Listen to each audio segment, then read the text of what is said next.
Android phone ব্যবহার করেন অথচ এই 5টা সেটিং সম্পর্কে জানেন না, লজ্জা লাগা দরকার। কিন্তু জানলে হবে না, এক্ষুনি অন করতে হবে। ঠিক আছে, আমি আছি আপনাদের সাথে রাজীব, আপনারা দেখছেন মাল্টিটেক চ্যানেল। চলুন এই 5টা সেটিংস দেখে নেওয়া যাক। চলো ভাই।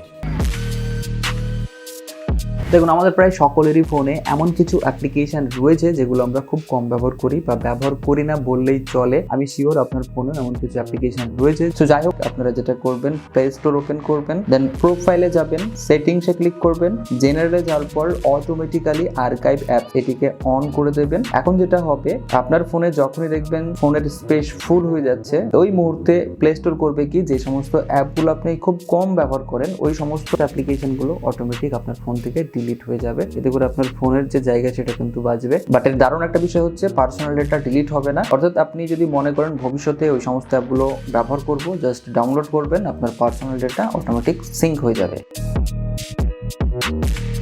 Next, don't show any notification. যেহেতু ফোনের সমস্ত নোটিফিকেশন লক স্ক্রিন থেকে দেখা যায়, অতএব এটি অবশ্যই অন করে নেবেন। কারণ একটাই, আপনার ফোন আনলক না করেও যে কেউ চাইলেই আপনার ফোনে আসা ওটিপি ব্যবহার করতে পারে। সেটা হতে পারে ব্যাংকের ওটিপি বা কোনো অ্যাপসের সাইন ইন বা লগ ইন ওটিপি। সো এর জন্য আপনারা যেটা করবেন, সেটিংসে যাবেন, সার্চ বারে গিয়ে আপনি নোটিফিকেশন লিখে সার্চ করবেন। এখানে নোটিফিকেশন অন লক স্ক্রিন আপনারা পেয়ে যাবেন। সো জাস্ট এখানে ক্লিক করবেন, then don't show any notification, just এটি অন করে দেবেন। That's it. এখন থেকে সব ধরনের নোটিফিকেশন বা যে কোনো ধরনের ওটিপি, আপনার ফোন যদি আনলক থাকে তাহলে আপনি ইজিলি দেখতে পারবেন। বাট যখন আপনার ফোন লক করে রাখবেন, লক স্ক্রিনে ওই সমস্ত নোটিফিকেশন বা ওটিপি আর দেখা যাবে না।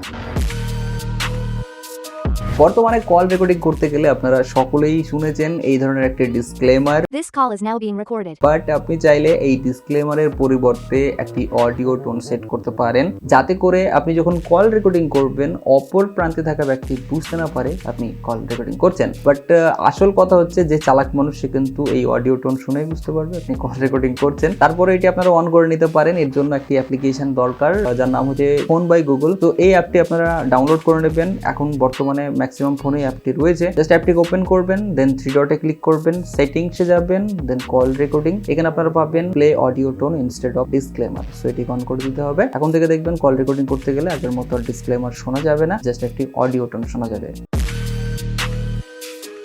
আপনারা যারা ফোনে আসা ওটিপি ডিলিট করতে ভুলে যান, তারা অবশ্যই অটো ডিলিট ওটিপি এটি অন করে দিন। গুগলের একটা অ্যাপ্লিকেশন রয়েছে গুগল মেসেজ। তো এই অ্যাপে চলে যাবেন, দেন প্রোফাইলে যাবেন, এরপর মেসেজ সেটিংসে যেতে হবে, দেন মেসেজ অর্গানাইজেশনে ক্লিক করতে হবে। এখানে আপনারা পাবেন অটো ডিলিট ওটিপি। তো এটিকে অন করে দেবেন। এটি অন করার পর যেটা হবে, এখন থেকে যে সমস্ত ওটিপি গুলো আপনার ফোনে আসবে, আসার ঠিক 24 ঘন্টা পর ওই সমস্ত ওটিপি গুলো অটোমেটিক ডিলিট হয়ে যাবে। একটা সমীক্ষায় দেখা গেছে 100 জন গুগল ক্রোম ব্রাউজার ব্যবহারকারীর মধ্যে প্রায় 20 থেকে 25 জন ব্যবহারকারী ইনকগনিটো ট্যাব ব্যবহার করেন। সো আপনিও যদি এর মধ্যে পড়েন আর আপনার সার্চ করা হিস্ট্রি যদি গোপন রাখতে চান, তাহলে অবশ্যই ইনকগনিটো ট্যাবকে লক করে রাখুন। তো এটি করার জন্য গুগল ক্রোম ব্রাউজার ওপেন করবেন, এরপর 3 ডটসে ক্লিক করবেন, দেন সেটিংসে যাবেন, এরপর প্রাইভেসি অ্যান্ড সিকিউরিটিতে ক্লিক করবেন। এখানে দেখবেন রয়েছে লক ইনকগনিটো ট্যাব। সো এটিকে আপনাকে অন করতে হবে, ফিঙ্গারপ্রিন্ট দিতে হবে। এখন ইনকগনিটো মোড ব্যবহার করার সময় আপনি যদি কখনো ব্যাক করে পুনরায় ট্যাব ওপেন করতে যান, তাহলে দেখবেন ইনকগনিটো ট্যাব লক হয়ে গিয়েছে। তো ট্যাব ইউজ করতে গেলে আপনাকে অবভিয়াসলি ইনকগনিটো ট্যাবে ক্লিক করে ফিঙ্গারপ্রিন্ট দিতে হবে, তবেই কিন্তু আপনি পুনরায় ইনকগনিটো ট্যাব ব্যবহার করতে পারবেন। তো এটি প্রাইভেসির জন্য খুবই গুরুত্বপূর্ণ একটি সেটিংস। সো এটি অবশ্যই অন করে নেবেন। সো এই ছিল আজকের ভিডিও। আশা করছি ভিডিও আপনাদের ভালো লেগেছে। ভিডিও ভালো লাগলে অবশ্যই একটি লাইক করে দিন। চ্যানেলে নতুন হলে চ্যানেলটিকে সাবস্ক্রাইব করে নিন। সো আজ এতটুকুই। সকলে ভালো থাকবেন, সুস্থ থাকবেন। Thank you.